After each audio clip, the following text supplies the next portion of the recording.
जय हिंद दोस्तों। प्रकाश आईएएस में आप सभी का स्वागत है। दोस्तों, जैसा कि आप सभी को पता है कि जो 67वीं बीपीएससी थी हमारी, उसका जो री एग्ज़ाम कंडक्ट कराया था आयोग ने 30 सितंबर को, आयोग ने उसके सापेक्ष एक उत्तर कुंजी जारी करी थी, जो कि ऐसा प्रतीत हो रहा था कि आयोग ने काफ़ी हड़बड़ी में इसको जारी कर दिया है, क्योंकि कई सारे प्रश्नों के उत्तर गलत थे। उसके बाद जब लड़कों ने ऑब्जेक्शन किया तो उसके बाद आयोग ने 8 क्वेश्चन के उत्तरों में परिवर्तन किया और उसके बाद पुनः जो आपका परीक्षा परिणाम है वह जारी किया। और वह जो संशोधित उत्तर कुंजी थी उसके आधार पर आयोग ने परीक्षा परिणाम जारी कर दिया। अब ये जो संशोधित आंसर की है उसमें 8 में से जो लगभग 7 क्वेश्चन हैं ऐसे जिनका वो फिर से वेग आया आंसर। तो आयोग पहले हम देख लेते हैं एक बार कौन कौन से क्वेश्चन हैं। देखिए, यह क्वेश्चन था सबसे पहला क्वेश्चन, ये सेट डी से हम मिलान कर रहे हैं। तो सेट डी में जो पहला क्वेश्चन था हमारा कि रोमन साम्राज्य से व्यापारिक संबंध किसने स्थापित किया। तो पहले आयोग ने इसका जो उत्तर दिया था वो दिया था चेर, बाद में आयोग ने चेंज करके दे दिया कुषाण, जबकि कई सारी एनसीईआरटी में साफ साफ दिया हुआ है कि चेरा और कुषाणा दोनों ने रोमन साम्राज्य से व्यापारिक संबंध स्थापित किया था। तो आयोग को या तो ऑप्शन ए एंड डी दोनों को सही कर देना चाहिए था, ताकि जिन जिन छात्रों ने ऑप्शन ए लगाया था पहली बार उनको लगा कि अच्छा मेरा क्वेश्चन सही है, बाद में जिन्होंने डी लगाया था उनको सही हो गया। तो ये जो जिसने ए लगाया उसका भी आंसर गलत नहीं है, चाहे जिसने डी लगाया था पहली बार उसका भी आंसर गलत नहीं है। तो या तो आयोग इसमें दोनों दे दे, option A and option D दे दे, दोनों को नंबर दे दे, या इस क्वेश्चन को डिलीट कर दे। इसी तरीके से जो अगला क्वेश्चन है कि इनमें से किसने खलीफा की शक्ति का विरोध किया था। तो जो जनरली हम पढ़ते हैं कई जगह अलाउद्दीन खिलजी के बारे में पढ़ते हैं, अलाउद्दीन खिलजी ने खलीफा की शक्ति का विरोध किया था, लेकिन आयोग ने बाद में इसका आंसर चेंज करके ऑप्शन ई कर दिया। अब हो सकता है संभवतः इसमें बलबन इल्तुतमिश रहा हो। तो ये क्वेश्चन भी काफ़ी ज़्यादा डाउटफुल है। तो आयोग को इस क्वेश्चन को भी या तो डिलीट कर देना चाहिए या सभी को समान अंक प्रदान कर देने चाहिए। इसके बाद नेक्स्ट क्वेश्चन जो था, निम्न में से कौन से सामाजिक सुधार विलियम बेंटिक ने प्रारंभ किए थे। तो पहले आयोग ने इसका सही उत्तर दिया था, जो कि क्या था, ऑप्शन 1, 3 एंड 4। तो सती प्रथा का उन्मूलन था, उसमें आपका धर्म परिवर्तन कारण अयोग्यता के प्रावधान को हटाना और ठगों के संगठित गिरोहों का दमन था। बाद में आयोग ने इसका आंसर चेंज करके ऑप्शन बी कर दिया, जिसमें दास प्रथा का उन्मूलन भी हो गया शामिल। तो जैसा कि आप सभी को पता है कि दास प्रथा का उन्मूलन के लिए एलन बैरो को जानते हैं, हम विलियम बेंटिक को नहीं। तो आयोग ने पुनः जो संशोधित आंसर जारी किए उसमें इस क्वेश्चन को गलत कर दिया। तो यह क्वेश्चन भी डाउटफुल हो जाता है। तो आयोग को इस क्वेश्चन को भी या तो हटा देना चाहिए या दोनों को समान नंबर प्रदान कर दिए जाने चाहिए।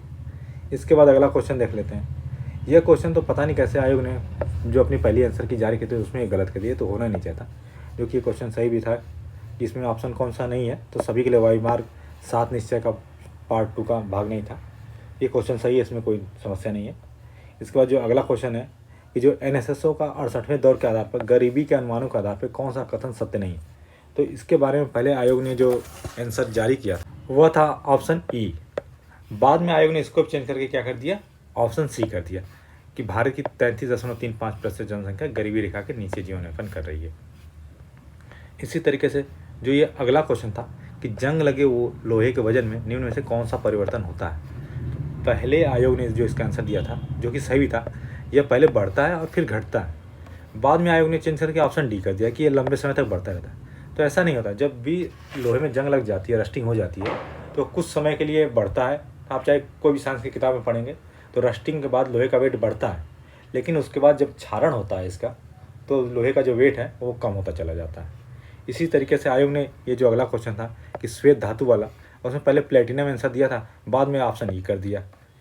तो और एक ये जो लास्ट क्वेश्चन है, 8वां क्वेश्चन जो चेंज किया कि G20 शिखर सम्मेलन की मेजबानी के लिए किस राज्य केंद्र शासित प्रदेश को चुना गया। तो पहले जम्मू कश्मीर को चुना गया था और इसको चेंज करके जम्मू कश्मीर को चेंज करके न्यू दिल्ली किया गया आपका 11 या 12 सितंबर को। और आयोग ने जो अपनी परीक्षा कराई थी 30 सितंबर को। तो आयोग का जो भी पेपर रहा होगा इससे काफ़ी पहले बन रखा होगा। तो जिन जिन छात्रों ने जम्मू कश्मीर आंसर लगाया था उन्होंने यही सोच के लगाया होगा कि आयोग ने जो दिया है उसके पहले का उसको करके दिया। तो या तो आयोग इसमें जो जिन जिन छात्रों ने जम्मू कश्मीर या दिल्ली लगाया उन दोनों को आंसर दे, या फिर इस क्वेश्चन को डिलीट करे, तभी जाके सभी छात्रों के साथ न्याय होगा। तो इस तरीके से हमने देखा कि आयोग ने जो 8 क्वेश्चन दिए हैं, उस 8 में से जो 7 क्वेश्चन है, एक क्वेश्चन जो 7 निश्चय पार्ट 2 वाला है उसको छोड़ दिया जाए, तो 7 क्वेश्चन के जो आंसर दिए हैं वो डाउटफुल हैं। तो इसके लिए या तो आयोग को चाहिए कि इस क्वेश्चन को, इन 7 क्वेश्चन को डिलीट कर दे, या इसमें सभी को समान अंक दे दे, उसके बाद नई कट ऑफ जारी करे। क्योंकि जो ये 113 कट ऑफ गई है, ये कट ऑफ जाने का यही मेन कारण है कि गलत आंसर की वजह से कट ऑफ इतनी ज़्यादा गई है। अगर ये 7 क्वेश्चन आप हटा देंगे, ये गलत जो क्वेश्चन है, तो ये कट ऑफ घट के 106 आ जाएगी। और हम पर्सनली जानते हैं बहुत सारे विद्यार्थियों को जिनके इससे ज़्यादा नंबर थे, 109 थे, 108 थे, इसकी वजह से 111 थे आपके, या 116 थे, जिनके घट के 112 हो गए, चाहे 111 हो गए। जो 109 वाले थे महिलाओं में 104 हो गए, 105 हो गए। तो ये जो भी विद्यार्थी असफल हुए, ये जो परीक्षा परिणाम जारी किया गया, उसमें उनकी कोई गलती नहीं है, उसमें आयोग की गलती है और आयोग के गलत जो उत्तर जारी किए गए उनकी गलतियाँ हैं। तो आयोग से यही निवेदन है कि आयोग पुनः एक बार संशोधित आंसर की जारी करे और उस संशोधित आंसर की के आधार पर पुनः परीक्षा परिणाम जारी करे। तो जो छात्र आज, या छात्रों का जो प्रतिनिधि मंडल आज जा रहा है बीपीएससी के ऑफिस जा रहे हैं लोग, आज काफ़ी सारे बच्चे 22 नवंबर को बीपीएससी के ऑफिस जा रहे हैं। तो आप या चेयरमैन साहब से या किसी भी अन्य व्यक्ति जिससे मिल रहे हैं, तो उनके सामने अपनी ये सारी मांगें आप रखें कि जो आपने परीक्षा परिणाम जारी किया उसमें गलत उत्तर है, उन गलत उत्तरों को चेंज करके उसका सही उत्तर दीजिए। उन सही उत्तरों के आधार पर आप पुनः परीक्षा परिणाम जारी करिए। आप उसके बाद अगर जारी करें तो अपने आप ही कट ऑफ क्या हमारी काफ़ी नीचे चली जाएगी। धन्यवाद।